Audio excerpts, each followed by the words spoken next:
చేరుకుడి వచ్చిన మీ అందరికీ యేసుక్రీస్తు నామమున పేరిట శుభాభినందనాలు తెలియజేస్తాను.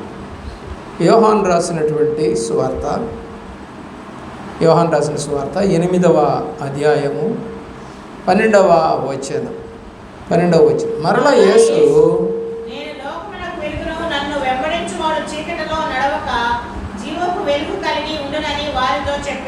ఏం చెప్తున్నాడు దేవుడు? నేను లోకమునకు వెలుగును, నన్ను వెంబడించువాడు చీకటిలో నడవక జీవపు వెలుగు కలిగి ఉండునని వారితో చెప్పాను. ఏంటంటే అండి, ఎక్కడ నడవరంట? చీకటిలో నడవరంట. ఎప్పుడు మనం దేవుణ్ణి కనుక వెంబడించువారమైతే, చక్కని మాట, దేవుడు అంటున్నాడు, నన్ను వెంబడించువాడు చీకటిలో నడవక జీవపు వెలుగు కలిగి ఉండునని వారితో చెప్పాను. ఈ రోజున లోకంలోనికి వెలుగు వచ్చింది, కానీ ఆ వెలుగుని ఆస్వాదించేటువంటి మనసులు మనకు లేవు అని యోహాను రాసినటువంటి సువార్త 1వ అధ్యాయంలోనే దేవుడు ఈ మాటలు చెప్పాడు. వెలుగు లోకంలో ఉంది, కానీ ఆ వెలుగుని ఆశ్రయించడం లేదు వాళ్ళు. ఎందుకని ఆశ్రయించడం లేదు? దేవుని ప్రేమిస్తున్నటువంటి ప్రియ బిడ్డలారా, ఆలోచన చేయండి. దేవుడు చక్కగా ఆ మాటను జ్ఞాపకం చేస్తూ ఉన్నాడు. వెలుగు లోకంలోనికి వచ్చింది, కానీ ఆ వెలుగును ఎవరు కూడా ఆస్వాదించటం లేదు. అలాంటి స్థితి మన కుటుంబాల్లో చాలామందిలో ఉంటుంది. ఎవరిని ఎరగకుండా వినపడుతూనే ఉంటుంది వాక్యము, కానీ ఎవరు కూడా అంగీకరించలేదు. 11వ వచనములో 1వ అధ్యాయం, ఆయన తన స్వకీయుల యొద్దకు వచ్చెను, ఆయన స్వకీయులు ఆయనను అంగీకరించలేదు. ఏమండి, వెలుగు లోకంలోనికి వస్తే ఆ వెలుగును ఏం చేయలేదంట? వీళ్ళు అంగీకరించలేదంట. అయితే 9వ వచనంలో, నిజమైన వెలుగు ఉండెను, అది లోకంలోనికి వచ్చుచు ప్రతి మనిషిని వెలిగించుతున్నది. ఏంటి? ప్రతి మనిషిని వెలిగిస్తూ ఉంది అది.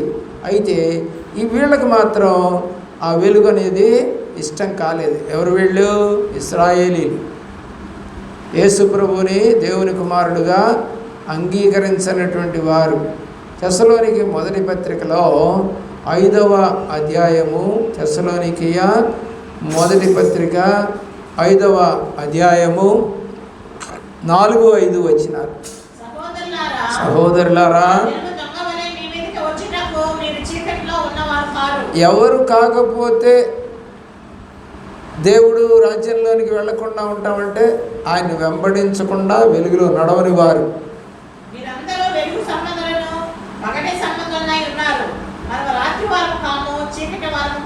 కాబట్టి మనము చీకట్లో నడిచేవారం కాదు, ప్రభువు వెలుగు. కాబట్టి ఎవరైతే అంగీకరించారో వారందరూ కూడా వెలుగులో నడుస్తారు. చీకటి అనేది వాళ్ళకి ఏ భయము కలగచేయదు. దేవుడు వెలుగు స్వరూపి కాబట్టి లూకా సువార్తలో దేవుని యొక్క ప్రేమలో ఆ రాత్రిపూట ఆ గొల్లలకి ఏం కనపడిందండి? ప్రకాశమానమైనటువంటి దేవదూత వారి మధ్యకి వచ్చి భయపడకండి, మీ కొరకు రక్షకుడు పుట్టి ఉన్నాడు అని.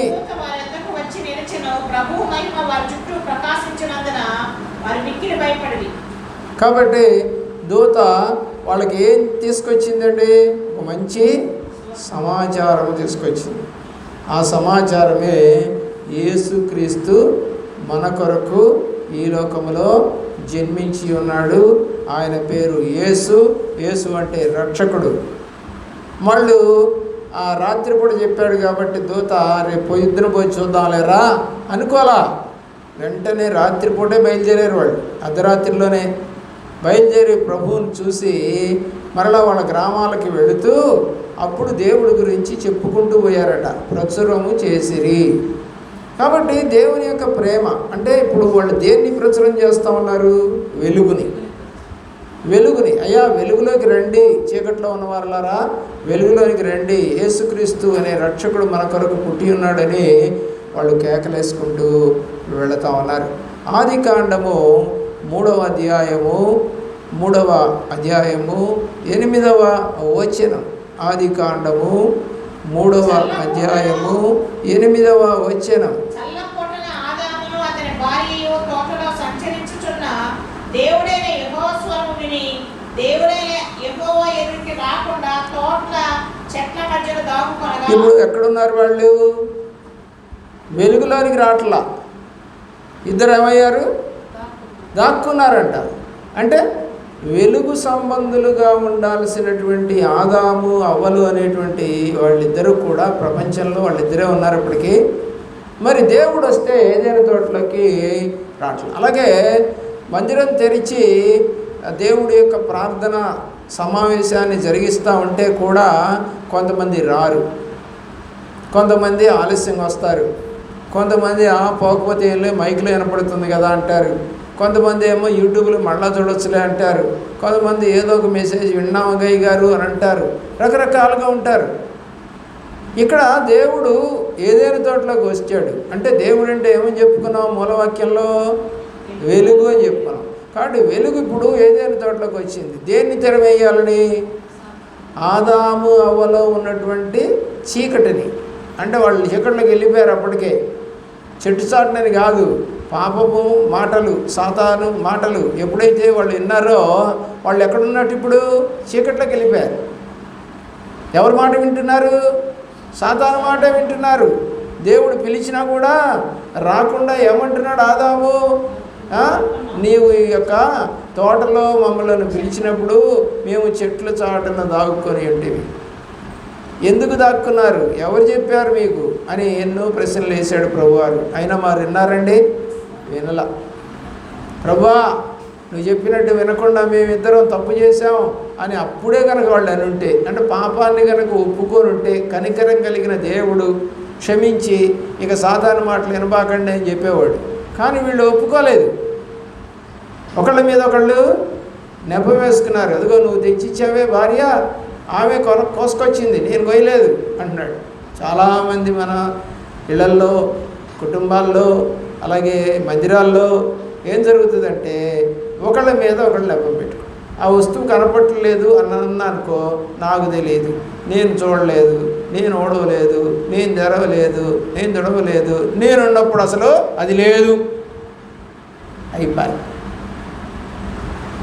కాబట్టి ఇది ఎక్కడి నుంచి వచ్చింది? గుణము ఆదాము వాళ్ళ దగ్గర నుంచి వచ్చింది. ఎప్పుడైతే మనము వెలుగులో ఉండి అవునా అని కనుక మనం ఆలోచన చేస్తే దేవుడు మనకి సహాయము చేస్తాడు అనేది బైబిల్ యొక్క సిద్ధాంతం. యోహాను రాసిన మొదటి పత్రికలోనే 2వ అధ్యాయము మొదటి పత్రిక, యోహాను రాసిన మొదటి పత్రిక 2వ అధ్యాయము 9వ వచనం నుంచి చదువు. 9వ వచనం ఏంటంట? పైకి మాత్రం ఏమని చెబుతాం? వెలుగులో. అంటే వెలుగులో అంటే దేవుళ్ళో ఉన్నామని చెప్పుకొనొచ్చు. ఎవరిని? సహోదరుడు. అంటే సంఘంలో వాళ్ళు కావచ్చు, ఇంట్లో వాళ్ళు కావచ్చు, అంటే అన్నదమ్ములు కావచ్చు, లేదా నువ్వు అన్నాను ఎవరన్నా పిలిచి ఉండొచ్చు, లేదా వరుస అయి ఉండొచ్చు, లేదా సంఘంలో ఉన్న వాళ్ళంతా సహోదరులే కాబట్టి సహోదరులు అనవచ్చు. సహోదరుని ద్వేషించువాడు. కాబట్టి మనం ఇప్పుడు వెలుగు సంబంధమేనా? కాబట్టి అక్కడ చెప్పబడింది ఏంటంటే వెలుగులో ఉన్నామని చెప్పుకుంటున్నాం, కానీ ద్వేషించితే గనక చీకట్లో ఉంటాం. చదవండి. తన సహోదరుని ప్రేమించువాడు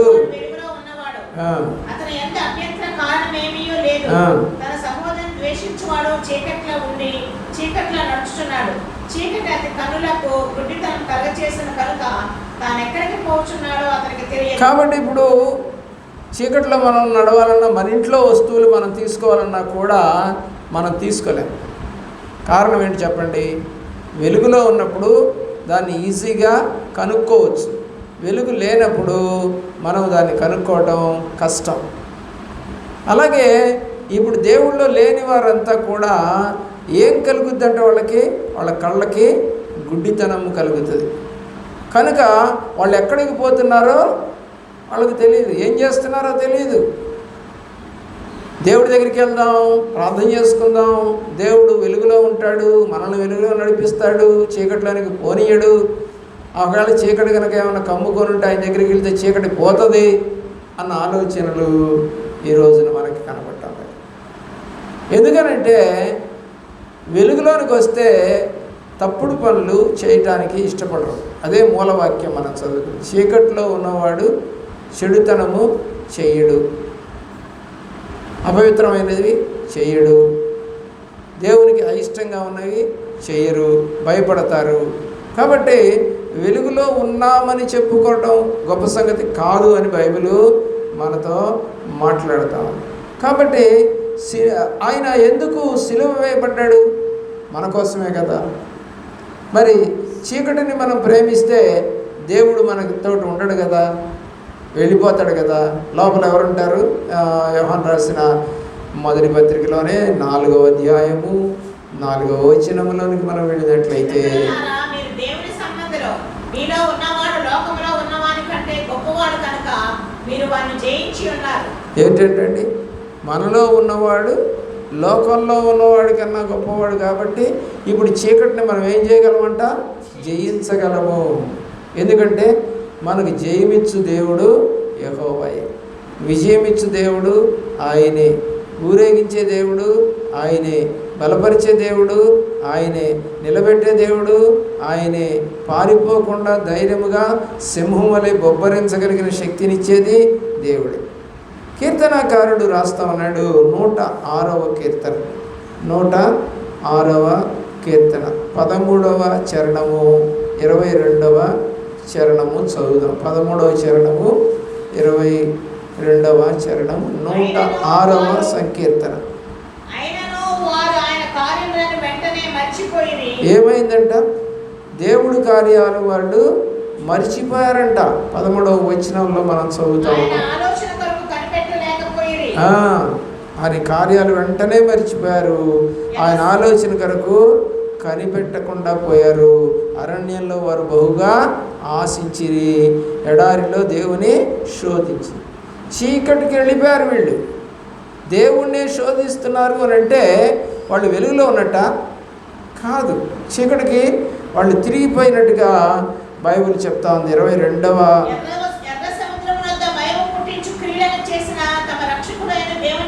మర్చిపోయారండి.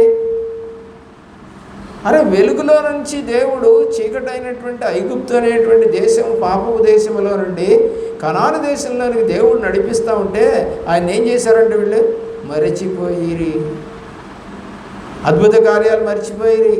ఎర్ర సముద్రం పాయలు చేసేటప్పుడు మనం అందరం బతికొచ్చాం కదా, ఒక్కళ్ళొక్కడు చనిపోలేదాం కదా అని ఒక నమ్మకము లేకుండా ఆగిపోయింది. అలాంటి పరిస్థితి నీకు రాకూడదు, అలాంటి మనసు నీకు రాకూడదు. 104వ సంకీర్తన, 104వ సంకీర్తన 24వ చరణం, 24వ చరణం.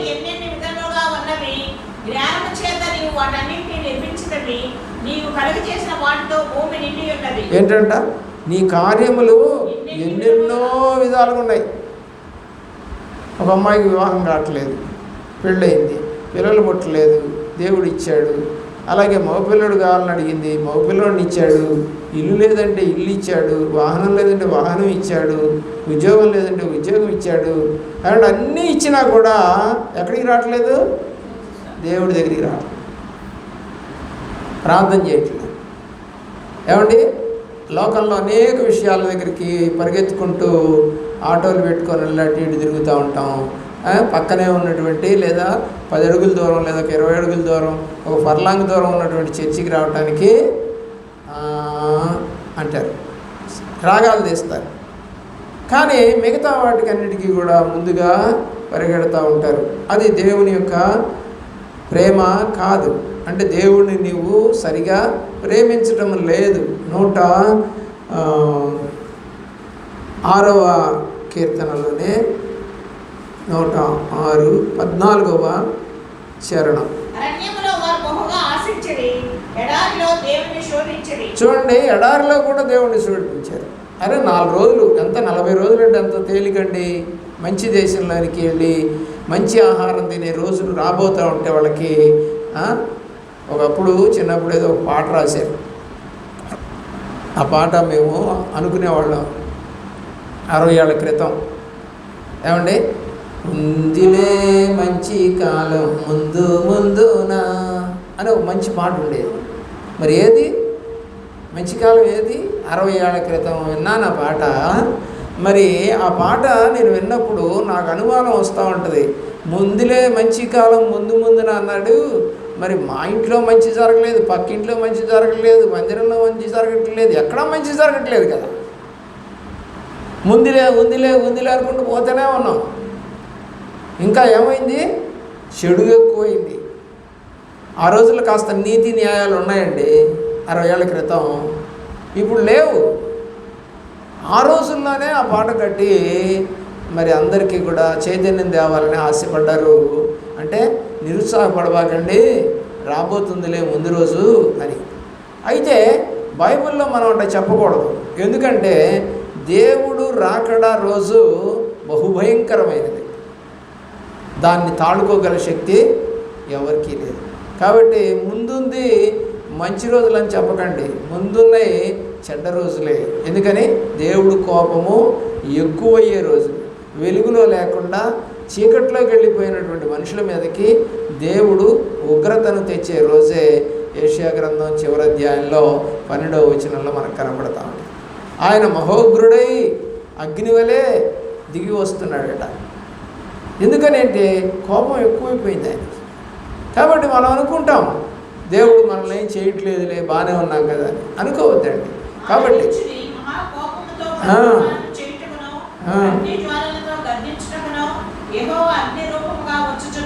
మామూలుగా రాట్లా, రేపు వచ్చేటప్పుడు అది మంచి రోజు కాదు మనకి. దేవుణ్ణి ఎరిగి రక్షణలో ఉన్న వాళ్ళని తీసుకొని వెళ్ళిపోయిన తర్వాత భూమి మీద దేవుణ్ణి ఎరగకుండా చీకట్లో ఉన్న వాళ్ళందరి గురించి ఆయన ఆ మహోగ్రమైనటువంటి కోపము చేత దిగి వచ్చుచున్నాడు. ఎవడు తాళగలడు? కాలిపోతారు. అగ్ని అంటే ఏంటంటే కాలిపోతాం. కాబట్టి దేవుని ప్రేమిస్తున్న ప్రియ బిడ్డలారా, 108వ సంకీర్తన 108వ సంకీర్తన ఆ దేవుని యొక్క ప్రేమలో 14వ 24 వెళ్దామా? 106:25కి వెళ్దామండి. 106:25వ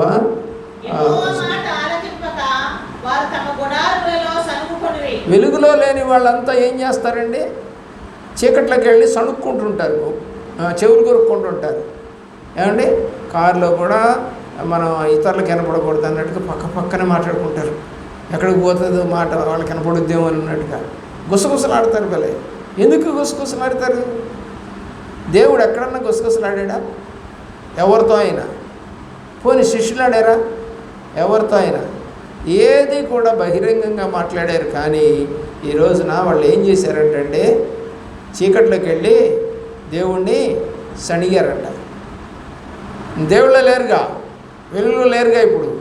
కాబట్టి సణగడం ప్రారంభించినట్టుగా మనకి బైబిల్ తెలియచేస్తూ ఉంది.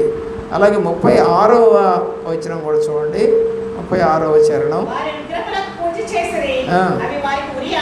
ఏమైంది? ఇంకొకటి ఏం చేశారు? వాళ్ళు విగ్రహాలని పూజ చేస్తారు. చీకట్లోకి వెళ్ళిన వాళ్ళు ఏం చేస్తారు? మీ పక్కింటి వాళ్ళు పిలిస్తే అమ్మాయి ప్రసాదం తినమని తినేస్తాం. అది ఎందుకు తినాలి? తింటే తప్పేంటంటే విగ్రహములకు పెట్టినది ఏది కూడా మనం తినకూడదు. విగ్రహారాధికుల దగ్గర ఏది కూడా మనం తీసుకోకూడదు. ఎందుకంటే వాళ్ళు పాపులు అని బైబిల్ చెప్తా ఉంది. ఎందుకు పాపులు అంటే వాళ్ళకి ఒక దేవుడు కాదు, ఒక దేవత కాదు.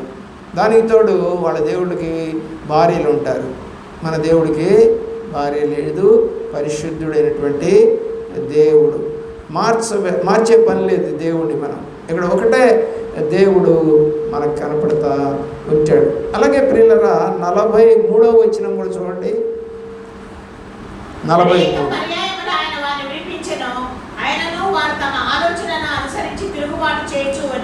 అనేక పర్యాయాలు ఆయన విడిపించినా కూడా అరే ఇంత చేశాడు దేవుడు మనకు సహాయము, దెబ్బ కొట్టకుండా కాపాడుతూ వచ్చాడు, దెబ్బ కొట్టినా కూడా బాగు చేశాడు అని అనుకోక వాళ్ళు ఏం చేశారంటే తిరుగుబాటు చేశారట. ఏందమ్మా ఒక పూట రాకపోతే పాస్టర్ గారు అనాలా మమ్మల్ని, ఒక ఆదివారం రాకపోతే అనాలా మమ్మల్ని? నీకు అవకాశం ఉండి కనుక నువ్వు రాకపోతే అది తప్పు కింద లెక్క. ఏమంటే ఆరోగ్యంగా ఉండి బడికి పోకపోతే మా పక్కింటి ఆయన చెబుతా ఉన్నాడు, ఈ పిల్లట బడి మానేస్తూ ఉంది, వాళ్ళ మేడములు వాళ్ళు ఏం అడగరా, ఏంటి రావట్లేదు ఈ అమ్మాయిని అడగరా అని అంటారు. ఆ పిల్ల మాటికి బడి మానేస్తా ఉంది. కాబట్టి దేవుడు కూడా అడగడా?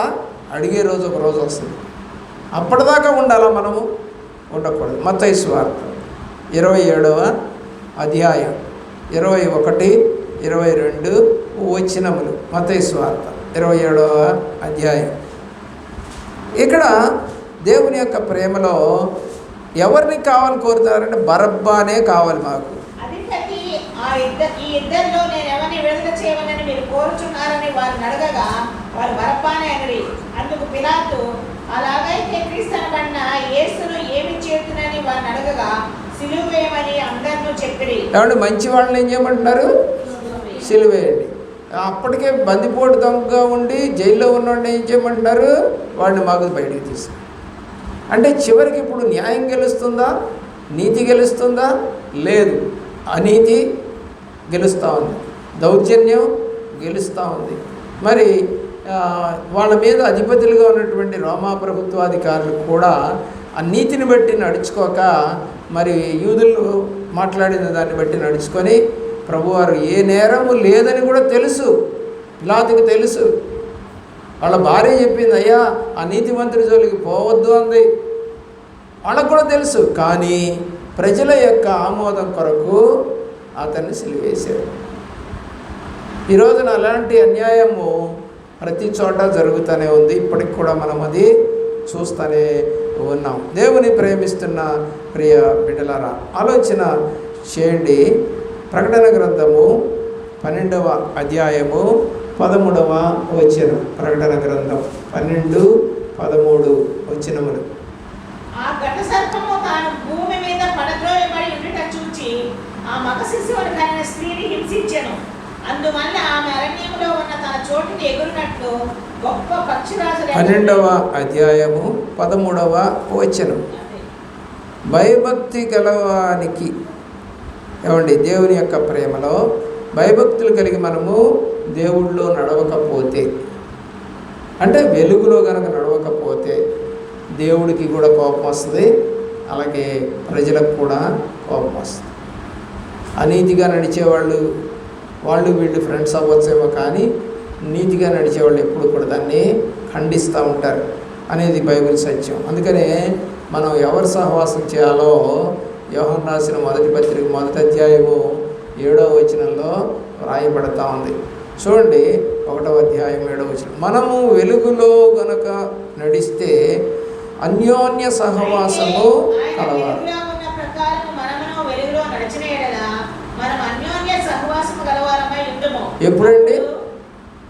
ఎప్పుడండి దేవుళ్ళో నడిచినప్పుడు మనకు ఆయనతో సహవాసం ఉంటుంది.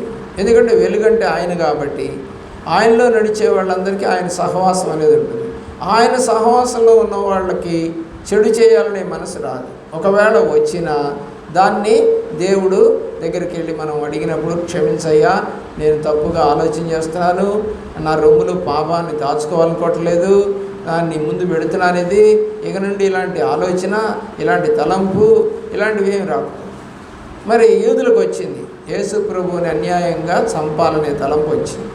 ఎందుకంటే వాళ్ళ ఆదాయానికి అతను అడ్డుగా ఉన్నాడు, అన్యాయపు సొమ్ము సంపాదించుకోవడానికి అడ్డుగా. అదే విషయంలో పౌలు కూడా అదే జరిగింది. తమకు వస్తున్నటువంటి ఆదాయం పోగొట్టాడని రాళ్ళు తీసుకొని అతను కూడా చచ్చేంతగా కొట్టారని బైబిల్లో అపోస్తల కార్య గ్రంథంలో కనపడుతుంది. కాబట్టి దేవుని ప్రేమిస్తున్న ప్రియబిడ్డలారా, మరి దేవుడినే కాదు ఎవరినైనా సరే అలాగా కొట్టుతూ ఉన్న సందర్భాలు మనం చూస్తూ ఉన్నాం. అయితే వాళ్ళు ఎక్కడ లేరు? వెలుగులో లేరు. వెలుగులో సంబంధులు ఎప్పుడు కూడా దేవుణ్ణి మహిమపరుస్తూ ఉంటారు. అలాంటి మహిమ కలిగిన కార్యాలు నీ జీవితంలో జరగాలని ఆశపడండి. ఎందుకంటే దేవుడు చెప్పినట్టుగా మనము వెలుగు సంబంధులమే తప్ప చీకటి సంబంధులం కాదు. మరి ఆ చీకటిలోనికి వెళ్ళి పాపంలో పడిపోయి ఏదైనా తోటలో నుంచి తరిమేయబడినటువంటి ఆదాము అవ్వలాగా మనం కూడా ఆయన సన్నిధిలో నుంచి తరిమివేయబడకుండా ఉంటున్నట్లుగా ఆయన వెలుగులో మనం కూడా నడిస్తే ఆయన యొక్క సహవాసం నిత్యము మనకు తోడుగా ఉంటుంది. అలాంటి దీవెన, అలాంటి మనసు, అలాంటి నడక దేవుడు నీకు దయచేయును గాక. మోకరి